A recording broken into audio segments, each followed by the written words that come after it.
और आपका आज वीडियो में। स्वागत तो आज है। वीडियो में लेकर आए, उसका टाइटल है 78 इंडिपेंडेंस डे, रेड फोर्ट, 15 अगस्त 2024। तो चलिए देखते हैं वीडियो।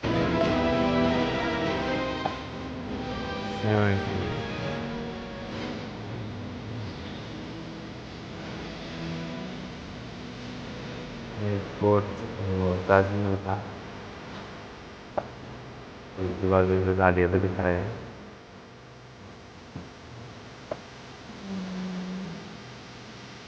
झांसी की रानी,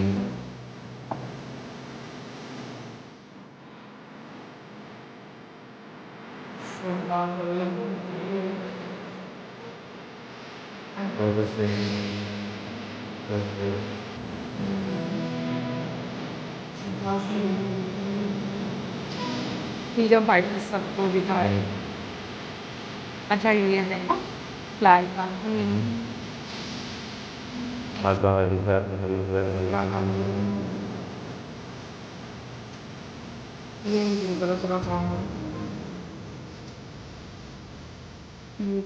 मेरे जितने भी अभी तक प्रधानमंत्री रह चुके इंडिया के, सबको दिखा रहे हैं।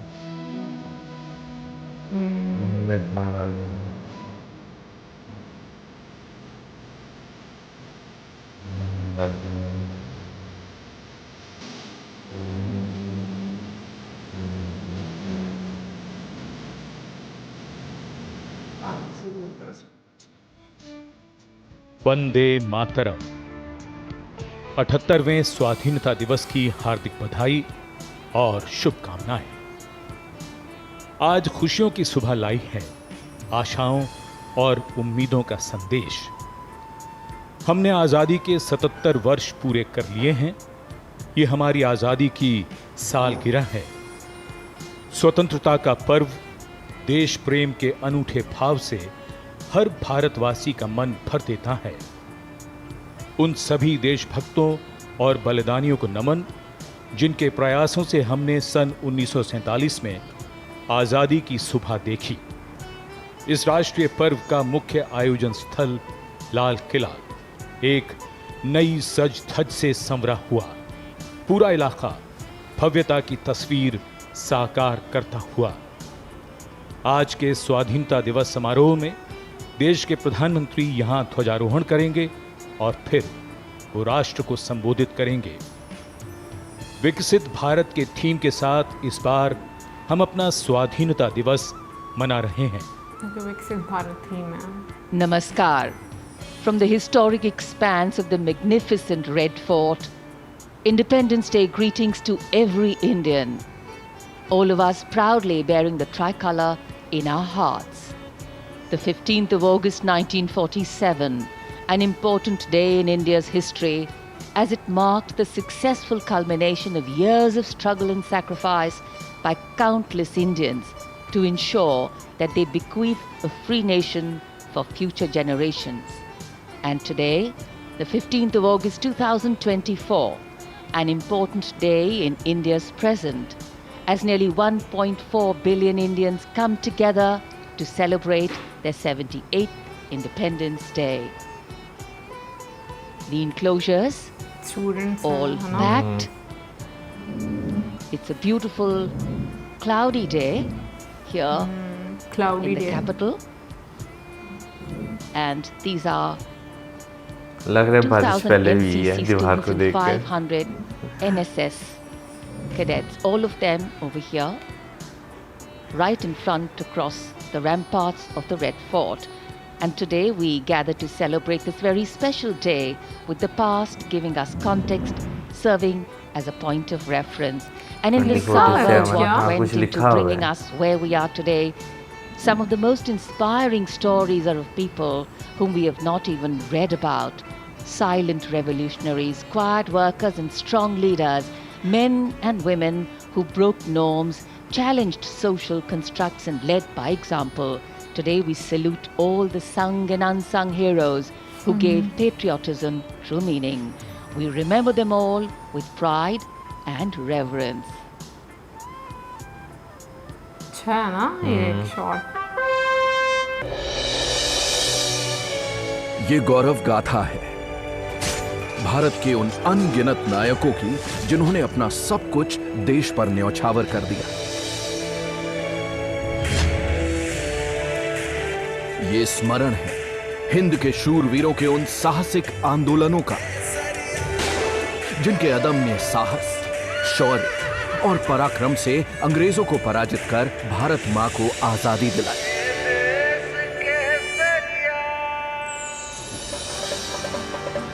परतंत्र भारत में अंग्रेजों के खिलाफ गुस्सा था, बगावती तेवर थे और हर आंख में बस रहा था आजादी का सपना। इसी सपने को सच करने की शुरुआत थी 1857 की क्रांति। आजादी की इस पहली क्रांति में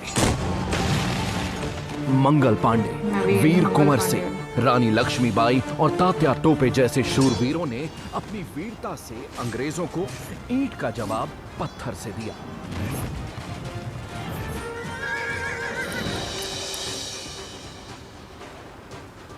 राष्ट्र निर्माण की भावना और सबको संगठित करने के लक्ष्य के साथ 1885 में भारतीय राष्ट्रीय कांग्रेस की स्थापना हुई। आगे चलकर आजादी की लड़ाई में यह मील का पत्थर साबित हुआ। 20वीं शताब्दी के शुरुआती दशक में ब्रिटिश हुकूमत ने फूट डालो और राज करो की नीति के तहत बंगाल का विभाजन कर दिया। इसने आग में घी का काम किया। त्रिमूर्ति, लाल, बाल, पाल की रणनीति ने स्वतंत्रता संघर्ष में नई जान फूंक दी। 1915 में महात्मा गांधी के भारत आगमन से स्वतंत्रता संघर्ष को नई स्फूर्ति मिली।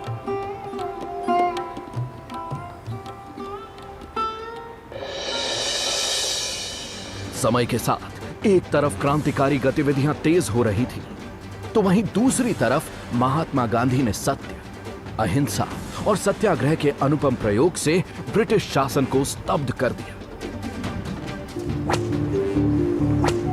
नील की खेती करने वाले किसानों को अंग्रेजों के मन माफिक शोषण से बचाने के लिए किए गए चंपारण सत्याग्रह ने स्वाधीनता आंदोलन को नई दिशा दी। पहली बार आजादी की लड़ाई ने अहिंसा और सत्याग्रह की ताकत को नजदीक से देखा और महसूस किया। 1919 में जलियांवाला बाग नरसंहार ने भारतीयों को आक्रोशित कर दिया। लोगों में गुस्सा और विरोध बढ़ने लगा। यहीं से शुरुआत हुई असहयोग आंदोलन की, जिससे स्वदेशी की मांग जोर पकड़ने लगी और बढ़ने लगी अंग्रेजों की मुश्किलें।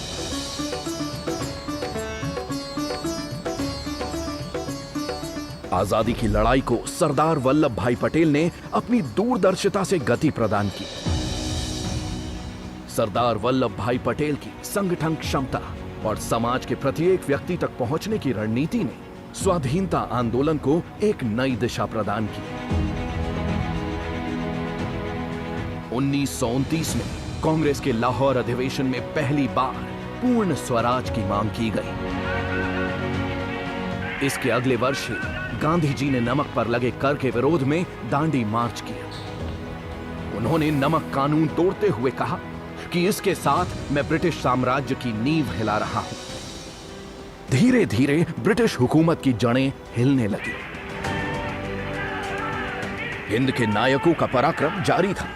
भगत सिंह, सुखदेव, राजगुरु, चंद्रशेखर आजाद, रामप्रसाद बिस्मिल और बटुकेश्वर दत्त जैसे क्रांतिकारियों ने अपने अदम्य साहस और शहादत से युवा पीढ़ी को प्रेरित किया और अंग्रेजी हुक्मरानों के खिलाफ जनता को एकजुट किया। 1942-43 का समय, एक तरफ सुभाष चंद्र बोस के नेतृत्व में आजाद हिंद फौज ब्रिटिश शासन की मुश्किलें बढ़ा रही थी। सुभाष का कहना है, चलो दिल्ली चल के रहना है। तो वहीं देश में शुरू हो गया था भारत छोड़ो आंदोलन। करो या मरो के जज्बे से भरे इस आंदोलन में पूरे देश की भागीदारी रही। इस आंदोलन के बाद ही अंग्रेजी हुकूमत को एहसास हो गया था कि अब भारत को गुलाम बनाए रखना नामुमकिन है। आजादी की लड़ाई में राष्ट्रवादी कवि, लेखक ये actual इतिहासकार footage है। और स्वतंत्रता संघर्ष के ये महानायक विनायक दामोदर सावरकर की भूमिका अतुलनीय रही। उन्होंने अपनी रचनात्मक सोच, अपने लेखन और विचारों से जनमानस को संगठित कर मातृभूमि के लिए सब कुछ न्यौछावर करने के लिए प्रेरित किया। बड़े आंदोलनों ने जहां स्वतंत्रता संघर्ष को मजबूती प्रदान की, वहीं क्षेत्रीय आंदोलन भी आजादी के लक्ष्य तक पहुंचने में मील का पत्थर साबित हुए। बिरसा मुंडा के नेतृत्व में मुंडा क्रांति, रानी गाइदिन्लियू के मार्गदर्शन में नागा आंदोलन, या फिर वीरता और दृढ़ संकल्प की प्रतिमूर्ति रानी चेन्नम्मा का कित्तूर संघर्ष। ऐसी ही अनगिनत गाथाओं और आंदोलनों का गौरवपूर्ण परिणाम है 15 अगस्त 1947। भारत आजाद हुआ और स्वतंत्र भारत में शान के साथ लहराया हमारा तिरंगा। आज़ादी को जो है वो 78 ईयर्स जो है वो कंप्लीट हो चुके हैं, लेकिन जो है आज़ादी से पहले जितनी भी मैं कहूँगा कि एक कोशिशें जो है उसके लिए जो है वो की गई, उसमें एक बंदे का तो कंट्रीब्यूशन नहीं था। बहुत सारे लोगों ने मैं कहूँगा कि कई सदियों से उसके लिए जो है वो मेहनत की और फिर कहीं जाके 47 में जो है वो एक जो उनकी मेहनत थी वो रंग लेकर आई। बहुत सारे लोग उसे देख सके, बहुत सारे लोग ऐसे थे जो देख नहीं पाए उस चीज़ को। बिल्कुल। और मैं कहती हूँ कि 1857 में पहली क्रांति जो है वो शुरू हुई है, तब से लेकर 1947 कितना एक लंबा अरसा लगा, कितने अनसंग हीरो रहे, कितने लोगों ने अपनी जान का नजराना पेश किया और शहीद हुए। तो सीरियसली जब भी आप पार्टीशन की स्टोरी सुनते हो और हिस्ट्री जानते हो तो कहीं ना कहीं पर ना आप थोड़ा सा मतलब एक उदासी आती है आपके अंदर देखकर कि जिस तरह उस टाइम के लोगों ने जो कुछ सहा है और फिर उसके बाद आज़ादी मिली है, तो एक सोच ये आती है कि क्या आजकल के लोगों को आज़ादी की कद्र है या वो आज़ादी को उन मायनों में लेते हैं जिस तरह से एक्चुअली में लेना चाहिए। पर फिर भी मैं ये बात सोचती हूँ कि ना मुझे इंडिया की ये चीज़ बहुत अच्छी लगती है कि जब भी स्पेशल डेज होते हैं, इवन के करिकुलम में भी जहाँ जहाँ पर भी अगर हम बात करें कि बच्चों को मतलब स्टार्टिंग से ही ये चीज़ें जो है वो बताई और सिखाई जाती हैं, तो मुझे लगता है कि बड़ा अच्छा होता है कि डिफरेंट लोगों का जो कंट्रीब्यूशन रहा है और जहाँ जहाँ पर भी रहा है, जैसे जैसे भी रहा है, उन सब का जिक्र जो है वो लोगों के साथ किया जाता है और लोगों को उनका पता होता है। क्योंकि मुझे लगता है कि ये चीज़ जो मौज़म ने स्टार्टिंग में बोली है ना कि किसी एक इंसान का योगदान नहीं होता, बहुत सारे लोगों की कंट्रीब्यूशन होती है जिसकी वजह से इतनी बड़ी चीज़ जो है वो आपको नज़र आती है। लेकिन ये है कि हम लोग क्या करते हैं कि कुछ स्पेसिफिक लोगों के नाम ले लेते हैं। अगर हम लोग पाकिस्तान की बात करें और उसके बाद अगर हम लोग अनसंग हीरो की बात करें तो मुझे ये लगता है कि ये हीरो सारे पाकिस्तान के लोगों के भी हीरो हैं, वो सिर्फ इंडिया के लोगों के नहीं है, वो हिंदुस्तान के हीरो, क्योंकि उन्होंने हिंदुस्तान के लिए, हिंदुस्तान की आज़ादी के लिए काम किया है और सब ने मिलकर काम किया। तो मुझे लगता है कि यहाँ पर पूरे रीजन में इस चीज़ को सेलिब्रेट किया जाना चाहिए और हिंदुस्तान के जो अनसंग हीरो हैं उनका जिक्र होना चाहिए, टेक्स्ट बुक्स में जिक्र होना चाहिए, लोगों को पता होना चाहिए। उनके एक टाइम होता था, मतलब अगर मैं पाकिस्तान में बात करूं तो आपको स्कूल्स में या फिर आपको कुछ ऐसे प्रोग्राम्स जो हैं वो दिखाई देते थे कि जहाँ पर बताया जाता था कि आज़ादी में किन किन लोगों का एक कंट्रीब्यूशन रहा है, मतलब एक टैब्लोज हुआ किया करते थे। लेकिन अब आपको इतनी चीज़ें जो हैं वो नहीं देखने को मिलती। बट मैं ये बात बोलूँगी उस टाइम पर भी अनसंग हीरो के बारे में किसी को आइडिया नहीं होता था, तो मैं इसीलिए कह रही हूँ कि कुछ स्पेसिफिक नेम होते थे। तो मुझे लगता है कि सबके बारे में जो है वो पता होना चाहिए। बिल्कुल, मैं 100% एग्री करूँगा कि बहुत सारे नाम जो हैं वो तारीख के पन्नों में जो है ना वो गायब जो है वो कर दिए जाते हैं। इवन कि मैं अगर पाकिस्तान में बात करूँ तो मेरा ख्याल है कि बहुत सारे लोग जिन्होंने जो है ना यहाँ पे मुख्तलिफ एरियाज़ के लिए जो है बहुत कुछ किया, मेरा ख्याल है उन सबको भी जो है वो याद रखना चाहिए। क्योंकि अगर मैं देखूँ ना तो कुछ लोगों ने जो है ना वो सिस्टम का हिस्सा बनकर जो है वो काम किया, कुछ लोगों ने जो है वो सिस्टम से हट कर जो है वो काम किया, तो सबका कंट्रीब्यूशन जो है ना वो है। और मुझे इस वीडियो में एक चीज़ और बहुत अच्छी लगी कि 1947 से लेकर अब तक इंडिया के जितने भी प्राइम मिनिस्टर्स हैं सबकी जो है उन्होंने जो है फुटेजेस के छोटे छोटे जो है वो क्लिप्स दिखाए जहाँ पर जो है परचम को जो है, झंडे को जो है वो लहराया जा रहा था। तो मुझे ये चीज़ बहुत अच्छी लगी। उसके साथ साथ मैं कहूँगा कि भाई कुछ तारीख के वाक़यात जो है वो इस तरह के जो है वो दिखाए हैं कि आप उन्हें जब भी देखते हैं ना तो आपको जो है ना वो बहुत जो है ना बोझल जो है वो कर देता है। क्योंकि मैं एक चीज़ देखता हूँ कि भाई ऑर्डर करने वाले बेशक जो है वो अंग्रेज़ होते थे, लेकिन जो है उसको इम्प्लीमेंट कराने वाले हमारे अपने ही लोग जो है वो आपको जो है वो नज़र आते हैं। मतलब जो उनकी बनी बिल्कुल बिल्कुल वो हमारे अपने ही लोगों में से निकल के जो है उन लोगों की जो है वो स्ट्रेंथ बने। खासतौर पर इस पर अगर देखा जाए तो उस टाइम पे जो एक फ्यूडल सिस्टम जो है वो जो चलता था उसका जो है एक बहुत इंपॉर्टेंट रोल जो है वो आपको नज़र आता है कि जो उस टाइम जागीरदार थे या ज़मींदार थे वो किस तरह जो है उनका एक जो है वो इम्पैक्ट बनाए रखने के लिए जो है वो सारी चीज़ें जो है वो करते थे। तो अपने फ़ायदे के लिए इंडिया की अगर बात की जाए तो वक्त के साथ साथ तो बहुत सारी चीज़ें जो हैं उन्होंने हल की हैं। नो डाउट भाई बहुत बड़ा मुल्क है, बहुत सारे मसले मसाइल हर जगह किसी ना किसी जगह पे कोई ना कोई बंदा जो है आपको पता इस तरह का होता है, तो मसले मसाइल जो है वो चलते रहते हैं। लेकिन बहुत सारी मेजर चीज़ें जो है जो अभी तक 1947 से पहले की जो है वो अभी तक पाकिस्तान में जो है वो चल रही हैं, लेकिन इंडिया ने उन्हें जो है वो रिजॉल्व जो है वो टाइम के साथ साथ जो है वो कर लिए। तो मेरा ख्याल है कि तरक्की की राह की अगर आप बात कर लें या आप डेवलपमेंट की बात कर लें तो इन छोटी छोटी चीज़ों ने और जो फैसले जो पॉलिटिकल लीडर्स की तरफ से लिए जाते हैं बेशक उस टाइम वो कठोर लग रहे हों, लेकिन उन्होंने जो है बहुत इंपॉर्टेंट रोल प्ले किया है। बिल्कुल मैं भी इस चीज़ से अग्री करूँगी कि वाकई में इंडिया ने टाइम टू टाइम बहुत सारे ऐसे एक्शंस लिए हैं, डिसीजंस लिए हैं जो कि लोगों के हित में या फिर कंट्री के हित में बहुत अच्छे रहे हैं। और मैं ये बात बोलूँगी कि मुझे तो सबसे अच्छी बात ये लगती है कि उन्होंने अपने हीरोज़ को याद रखा और डिफरेंट प्लेटफॉर्म के थ्रू वो आज भी लोगों को दिखाते हैं। और इनफैक्ट मैं ये बात बोलूँगी कि उसी प्लेटफॉर्म के थ्रू बाकी नेशंस को भी पता चलता है कि भाई ऐसे हमारे अनसंग हीरो रहे हैं।